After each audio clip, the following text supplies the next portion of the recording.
Jake Coleman, a 35-year-old farmer living a simple, steady life in the mountains, stumbles into the unexpected when he rescues Victoria Whitmore, a high-powered CEO, from a car accident on a misty October morning. Victoria, shaken and stranded, accepts Jake's offer to recover at his farmhouse while her vehicle is repaired. During the few days she spends at the farm, Victoria finds herself drawn to Jake's grounded presence and the slower pace of his world. Their conversations reveal mutual loneliness and unspoken longing. A spark forms between them, something neither of them expected. After returning to the city, Victoria finds her old life hollow in comparison and reconnects with Jake weeks later. Their bond deepens, and in time they fall in love. 6 months later, they marry in a simple barn wedding, balancing her corporate life with his rural roots. But just when everything seems perfect, a young woman named Harper arrives one stormy night, claiming to be Jake's daughter from a long-ago summer romance. The revelation shakes Jake's world and Victoria's, but he welcomes Harper with open arms, eager to know the daughter he never knew he had.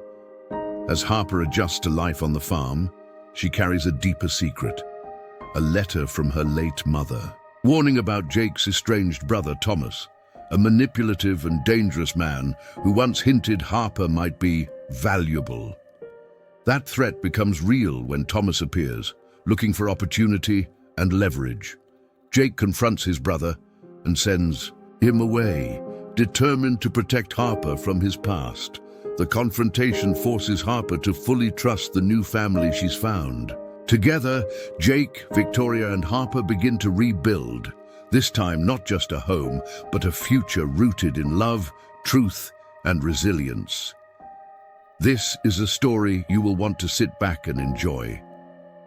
Before we start, I would like you to subscribe, like, and comment on this video from where you are watching from. Your support helps us bring more powerful stories. Let us begin. The October morning cracked open like any other in the quiet stretch of the Blue Ridge Mountains. A blanket of mist clung to the earth like breath held in the hush of dawn, and Jake Coleman stood in its silence, the chilled air brushing against his neck as he hoisted another bale of hay onto the flatbed of his aging pickup truck. His hands, rough and calloused, bore the quiet history of a man who worked the land not for wealth but for peace. Every wrinkle in his palm, every nick and scar told a story of sunrises watched from the fields, of births in the barn and burials beneath oaks. Jake adjusted the sleeves of his worn flannel shirt, red plaid, the edges fraying, and gazed across the golden-tipped fields his grandfather had once tended. Cornstalks stood tall in neat rows behind him, dry and rattling softly. In the breeze, the season was shifting, and with it came the slow whisper of change. He started the truck with a familiar grumble and began his descent along the winding mountain road that led to town. The gravel crackled beneath his tires, and he hummed absently to an old country tune playing on the radio until the calm was shattered by the high-pitched screech of rubber on wet asphalt. His eyes snapped forward. Through a patch of fog, he spotted a dark SUV skidding sideways, tires spinning helplessly. The vehicle veered, missed a tree by inches, and came to a lurching halt just feet from a steep embankment. Jake slammed the brakes and jumped from the truck without a second thought. His boots crunched over fallen leaves as he sprinted toward the smoking vehicle, instincts sharpened by years of coaxing spooked cattle and calming panicked colts. As he approached, he could see her. Blonde hair tangled, white blouse ripped at the shoulder, her hands clenched on the steering wheel like she was still trying to steer herself back into control. "Mom!" he called, tapping on the cracked window. "Are you hurt?" The woman turned her head slowly. Fear flickered in her crystal blue eyes, but there was something else behind it, a fire that hadn't yet gone out. I can't move my leg," she whispered. "I think it's stuck." Jake crouched beside the crumpled door, tried the handle, jammed. "What's your name?" he asked gently. Victoria. Victoria Whitmore. He met her eyes and nodded. I'm Jake Coleman. I'm going to get you out of here, Victoria, but I need you to stay as still as you can. Can you do that for me? She gave a slight nod. Jake jogged back to his truck and returned with a crowbar. The door creaked and groaned under pressure, but he didn't stop. His voice remained steady, reassuring. You're going to be just fine, he said, like he was talking to a mare in labor. You're not alone. Victoria, a woman used to commanding boardrooms and ordering around teams of assistants, felt something foreign then, comfort in someone else's control. It startled her how quickly she let go. When the door finally gave way, Jake reached in and helped her ease out. Her ankle was swollen, her breath unsteady, but she clung to him as he wrapped an arm around her waist. There we go, he said, quietly. Just lean on me. The world slowed. She took in his scent, earthy, real. A stark contrast to the cold scent of money and steel she wore like armor back home. She tried to reach for her phone, but Jake shook his head. Signals. Patchy up here. My farmhouse is just down the road. You can call whoever you need once we get you there. Victoria hesitated. She was taught never to accept help from strangers. But something in his steady eyes disarmed her. Okay, she said. The ride to the farmhouse was quiet. Jake drove with one hand on the wheel, the other resting loosely on his knee. His voice, when it finally came, was soft and steady. What do you do, Miss Whitmore? I run a company, she said. Whitmore Industries. We build shopping centers, develop cities. Jake gave a thoughtful nod, like he was turning her words over in his mind. And do you like it? Victoria blinked. No one ever asked that. Not sincerely. I don't know, she admitted. His farmhouse creaked with warmth, wooden floors worn smooth by generations, furniture that looked like it had stories. He handed her a towel, a fresh shirt, a bag of ice. As she stood in front of his mirror later, the woman staring back at her looked almost human, not the perfectly constructed CEO, just a woman, a little bruised, a little lost, and maybe, for the first time in a long while, on the edge of being found. That night, they sat on the porch, the stars above like forgotten diamonds. He handed her a jar of honey. For the sweetness, he said, the kind that takes time. And for the first time in years, Victoria let herself relax. But the quiet didn't last long. Just after midnight, thunder cracked across the hills, and lightning carved its way across the sky. Jake stirred in bed, unease gnawing at him like a warning in his bones. A truck engine roared in the distance, tires crunching over gravel. Then the unmistakable sound of a knock, sharp and hurried, broke through the night. Jake swung open the door and found a man standing there, soaked from the storm, his expression dark. I'm looking for Victoria Whitmore, the man said, voice clipped. I'm her fiancé. The rain came down in heavy sheets, drumming against the tin roof like an urgent warning from the sky. Inside the farmhouse, the soft glow of an oil lamp cast flickering shadows on the walls, the kind that danced and disappeared before you could name them. Jake, still pulling on his flannel shirt, crossed the creaking floor in quick, purposeful strides.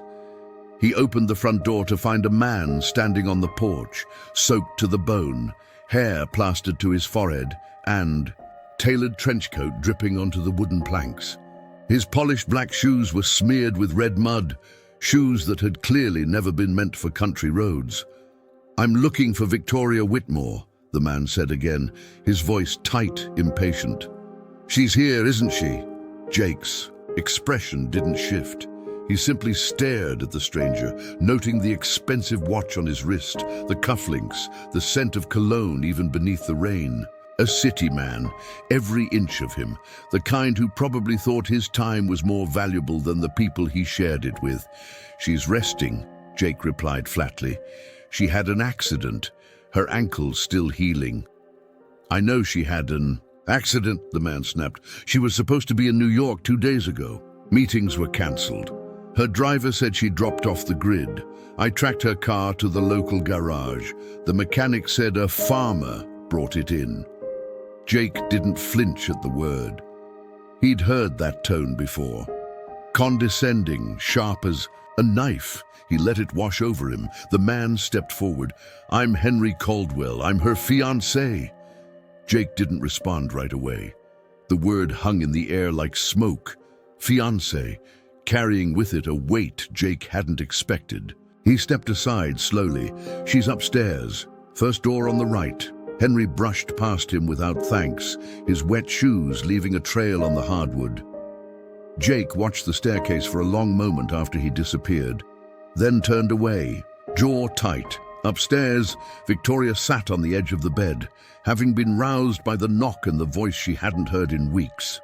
She knew that voice, knew it better than she wanted to admit. The door burst open.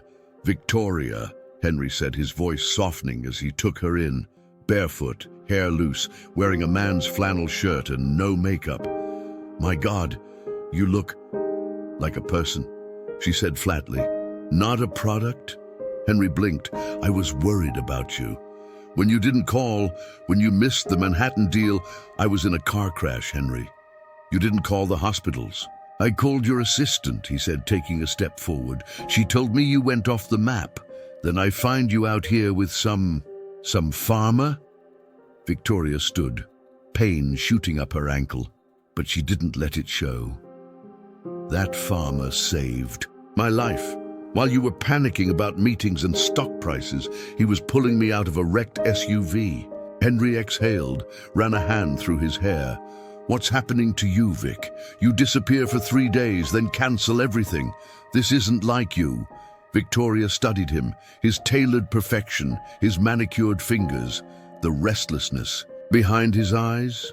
Once she thought he was her future. Now she wasn't sure he even belonged in her present. "I think that's the point," she said softly. He shook his head, his voice rising. "Look, I get it. You needed a break, a little rustic escape. But come back to reality. We have a life, plans. You're not seriously thinking of staying here?" She hesitated. Downstairs, Jake sat silently at the kitchen table, listening to the low rumble of voices above, his hands wrapped around a cooling mug of coffee.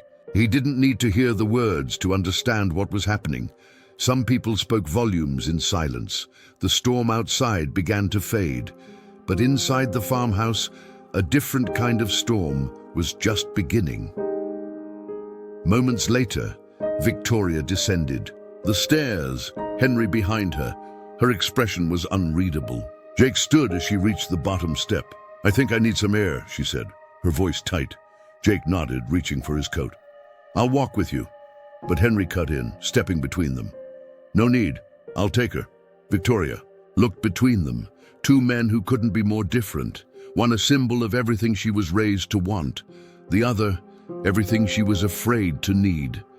She turned to Jake. "Can we talk? Alone?" Henry's jaw clenched, but he said nothing as Jake led her out into the crisp, post-rain air. The porch boards creaked beneath them as they stepped into the quiet. Mist rose again from the fields, soft and silver under the moonlight. "I didn't expect this," she said, folding her arms. "Any of it." Jake looked at her with calm eyes. "He your future?" "I don't know," she said. He was. Jake didn't say anything, just waited. She turned to him, suddenly unsure. "Tell me something." "Jake, if I asked you to tell me to stay, would you?" Jake met her eyes, the kind of look that stripped away all the noise. Then, slowly, he opened his mouth to answer. But the porch light flickered. Victoria turned sharply. Through the trees, a pair of headlights cut through the night. Another car. Jake's face darkened. No one else should be out here. The vehicle came to a halt at the edge of the gravel drive. The driver's door swung open, and a young woman stepped out. Dark hair, confident posture, familiar features. Victoria's breath caught. Jake paled. The woman called out, voice ringing clear in the night. "Jake Coleman, I think you're my father." For a moment, Time hung suspended in the chilled night air. Victoria turned slowly, eyes wide as she looked from Jake to the young woman now standing in the headlights' glow. Rain clung to the edges of her dark curls, her coat hugged tight against her body, but her voice, steady, deliberate, still echoed in Jake's mind like a bell tolling from the past. Jake's throat tightened. "What did you just say?" The young woman stepped closer, boots crunching on wet gravel. She was in her early 20s maybe, tall, poised. Her jaw was strong like his. Her eyes, though, those weren't his. They were green and sharp, just like... Her name was Elise Martin, the girl said, her voice quieter now. She lived in Knoxville, said she met a farmer once in the summer of '02. Said she made a mistake not telling him. Jake's knees nearly gave out. Elise, God, I remember Elise, he said, words heavy on his tongue. We were young. It was one summer. Victoria stood frozen on the porch, watching the man who had grounded her so easily now seem like the ground beneath him was crumbling. She had never seen Jake falter, not once, until now. "What's your name?" Jake finally asked, barely above a whisper. The girl took a breath. Harper Martin. A long silence settled between them. Jake cleared his throat, hands flexing, unconsciously at his sides. "Your mom, she never told me." "No," Harper said, eyes narrowing. "She always said it was complicated. She passed away last year, cancer. Before she died, she gave me a letter with your name. Said if I ever wanted answers, I should come find you." Jake looked away, his jaw clenched. God, Elise. The name felt strange on his lips now, so many years later. He had loved her, once briefly, intensely, in the way young people love when they think time will wait for them. Victoria placed a gentle hand on Jake's arm. "Do you want a minute?" He nodded mutely and turned back to Harper, his voice rough. "You'd better come inside. It's cold." Inside the farmhouse, the warmth was suddenly stifling. Harper sat stiffly at the kitchen table, hands wrapped around a steaming mug of tea Jake had prepared with shaking fingers. Victoria lingered near the sink, watching everything with silent curiosity and growing unease. Henry had taken one look at the situation and, after a sharp word to Victoria about needing to talk, stepped outside to make a call, no doubt to someone who still lived in the version of her life she was beginning to question. Jake sat across from Harper, his hands folded, eyes never leaving hers. "You said your mum passed away last year." Harper nodded. "She never married, never talked much about you, but she kept that letter and a photo. I figured maybe I deserved to know." Jake exhaled, leaning back. "If I'd known, I would have been there, I swear." She studied him, skeptical. "You don't even know if I'm telling the truth." "You've got her eyes," he said quietly, "and the look in your face. I'd bet my whole farm." Harper gave a faint, unsure smile. Victoria finally spoke. "Harper, what do you want from Jake?" The question was gentle but firm. Harper glanced at her, taking her in fully for the first time. The expensive watch, the grace, the soft concern behind the confidence. "I'm not here for money, if that's what you're thinking," Harper said. "I've got a job, a life. I don't need rescuing." Jake smiled faintly at that. Spoken like a Coleman. "I just want to know where I came from," she continued. "I want to understand. I've had questions my whole life. Why Mom flinched every time I asked about my dad. Why I never felt like I fit in anywhere. I thought maybe if I looked in your eyes, I'd know something." Jake's voice broke.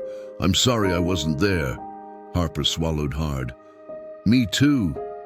They sat in silence for a moment, the kind that wasn't empty but thick with everything.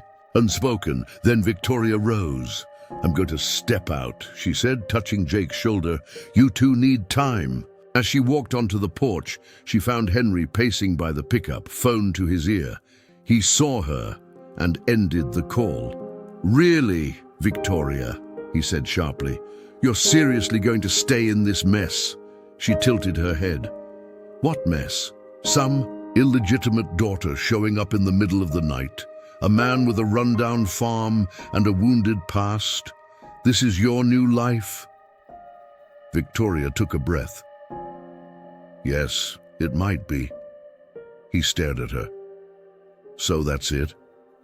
You're throwing away everything we built? No, she said calmly. I'm walking towards something I never had before, something real. She turned and walked back inside without another word, leaving Henry standing in the rain as thunder growled once more in the distance. Later that night, as Harper lay in the guest room upstairs and Victoria cleaned up the last of the dishes, Jake sat at the kitchen table staring at the photo Harper had brought, a snapshot of Elise holding a little girl with messy curls and bright green eyes. Victoria returned, drying her hands. She looks like you, she said gently. Jake nodded. She's got a spark, that fire. She came for answers, Jake. Maybe this is your chance to give them. He looked up at her, tired and humbled. What about us? Does this change things? Victoria smiled, her eyes soft. It doesn't change what you did for me. It just reminds me why I fell for you. Jake reached across the table and took her hand. The warmth there felt like something new and familiar all at once. But upstairs, Harper lay wide awake, staring at the ceiling. She had told most of the truth, but not all of it. Beneath her coat, tucked deep in her bag, was another letter. One her mother had told her never to read unless absolutely necessary, and it wasn't just about Jake. It was about a secret Elise had taken to her grave, one that could unravel everything. The farmhouse was quiet, wrapped in the hush of midnight fog. Crickets sang faintly outside, and the soft creak of old wood echoed now and then as the house settled into the stillness of sleep. But Harper Martin was anything but settled. She lay in the guest room beneath a patchwork quilt, eyes wide, staring at the dark ceiling. Every time she blinked, Jake's face appeared, his stunned expression, the quiet pain behind his eyes, when he realized who she was. There was warmth in his voice, regret, a sincerity she hadn't expected. But sincerity wasn't enough. Not for the secret Harper had yet to reveal. She sat up, the quilt falling to her waist, and reached for her worn leather bag beside the bed. Her fingers found the envelope easily. It had been tucked there for over a year. The paper was yellowed slightly, sealed in the same soft cursive her mother had used to sign school notes and grocery lists. To be opened only if she finds him, it read, and only then. Harper hesitated. Her pulse quickened. This letter, it could ruin everything, or explain everything. Her mother had never wanted her to open it, but Elise was gone now, and Harper couldn't ignore the way Jake looked at her, like she was already part of something bigger than herself. She peeled the seal. Tapped, letter unfolded easily, and as she read the first lines, her breath caught in her throat. Wait, ensure to subscribe, like, and comment on this story. Thank you. My sweet Harper, if you're reading this, it means you found Jake. It means you did what I couldn't. Looked back. There's something I never told you. Something I never told him. Jake didn't leave us. I left him. When I found out I was pregnant, I panicked. He was kind, so kind, but I was young and I was scared. I didn't think he'd want the burden of a child. I told myself I was protecting him by never telling him. But the truth is, I was protecting myself from being rejected, and I was wrong. He deserved to know you. He deserves it still. But there's more. Harper, you were never supposed to carry this burden, but I won't be here to carry it for you anymore. Jake had a brother. His name was Thomas. Harper's eyes widened. The name felt like a door creaking open to something dark. Thomas wasn't like Jake. He was troubled, dangerous even. When you were born, I got a letter from him. He said things that frightened me, claimed he'd heard about the baby, said she might be important someday. I moved us twice after that. Changed jobs, changed names. I was terrified. He'd come looking, but he never did. I thought we were safe, but if Thomas ever resurfaces, I need you to be careful. He's not the kind of man who forgets, and he's not the kind of man Jake would ever want near you. Tell Jake everything. He deserves to know. And so do you, with all my love. Mom Harper's hands trembled. Her mother had mentioned fear in her final days, but never like this. She'd thought it was just fear of dying, not of someone dangerous still out there, Thomas. A name she'd never heard, a man Jake had never mentioned. Harper folded the letter slowly, trying to calm the storm in her chest. Maybe it didn't mean anything. Maybe this man, Jake's brother, was long gone. Or maybe... She jumped slightly as the floor creaked outside her door. Soft footsteps. A knock. Harper? Jake's voice was low, hesitant. You awake?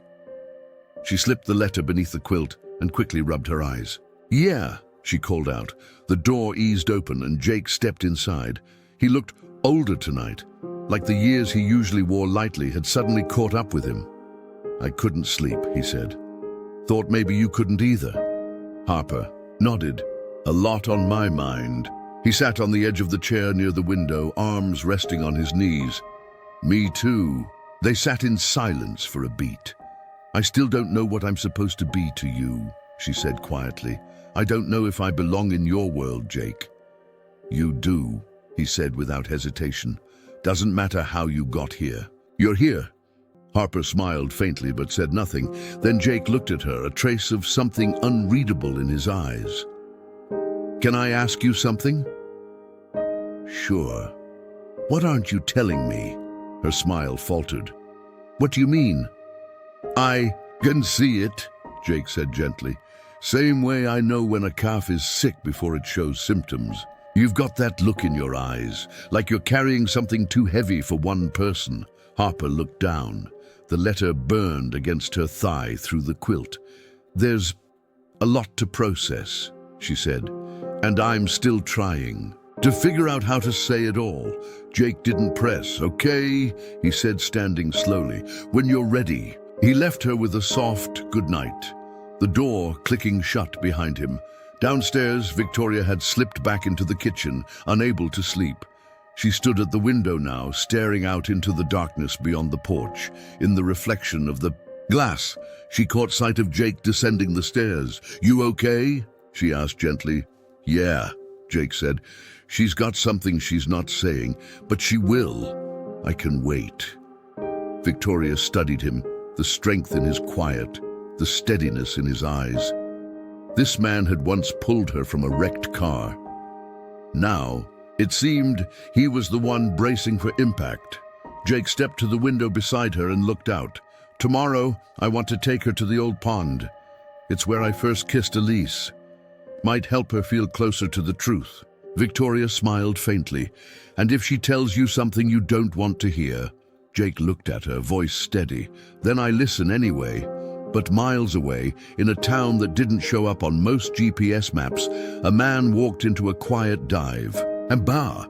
He ordered whiskey, wore a smirk that never touched his eyes. When the bartender asked for a name to start a tab, the man chuckled softly.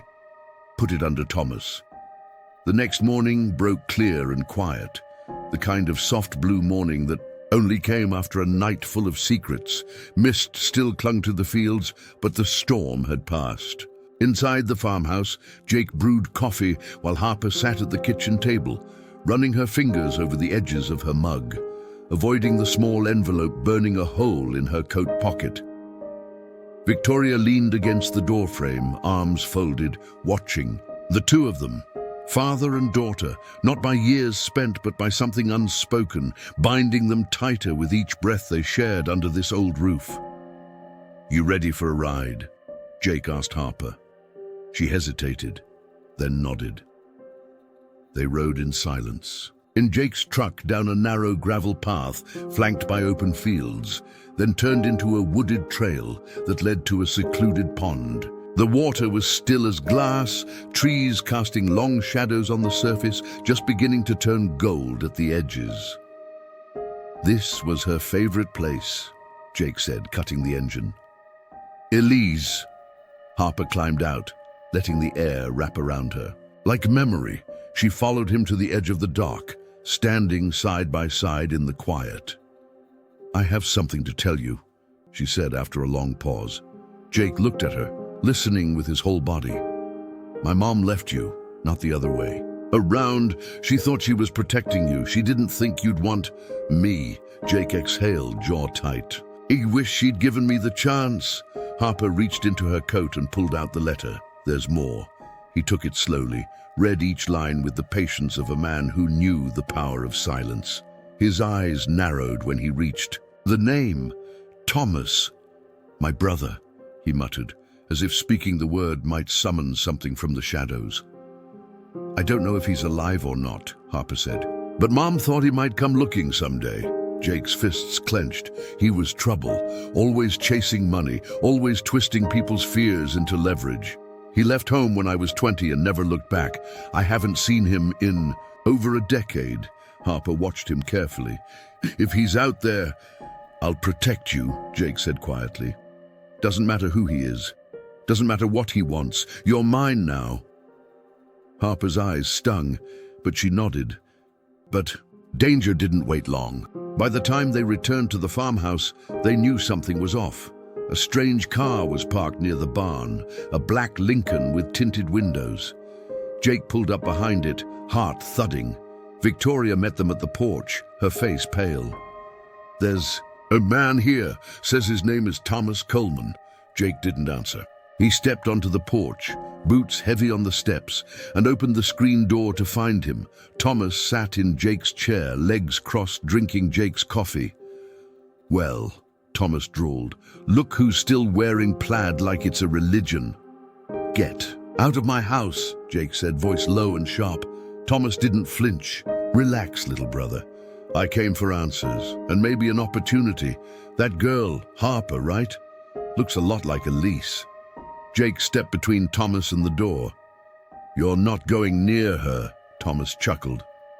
You still think this life is enough, huh? A few acres and a barn full of dust. That girl is connected now. She could be worth something. Jake stepped forward, fists clenched. She's not a business opportunity. She's family. And if you ever come near her again, Thomas stood, eyes flashing. What, you'll fight me like when we were kids? Jake didn't move. No, I'll end this. A long silence. Thomas smirked, grabbing his coat. Not worth it, not today. He stepped past Jake, glanced at Harper standing in the doorway. You've got your mother's eyes, he said with a bitter smile. Pity. Then he walked out, gravel crunching beneath his designer boots, his car vanishing down the road. That evening, the sun dipped low behind the trees, casting the farm in golden light. Harper sat on the porch beside Jake. Victoria nestled against his side. Do you think he'll come back? Harper asked. Jake nodded. People like him don't go away. But next time, we'll be ready. Victoria reached for Harper's hand. You're not alone anymore. Harper leaned into the warmth between them. A few months later, spring arrived. Harper decided to stay, for a while at least. She moved into a small cottage down the road, helped Jake with planting, learned to ride horses, started writing her mother's story, maybe one day her own. Victoria spent more time on the farm than in boardrooms. She and Jake built a life that mixed soil with structure, love with legacy, and every morning, as the mist lifted from the fields, the three of them, broken, rebuilt, and bound by something deeper than blood, found healing in the simple rhythm of sunrises and second chances. Epilogue. 5 years later, Harper is getting married at the very farm where her life changed. Jake walks her down the aisle, a father in every way that matters.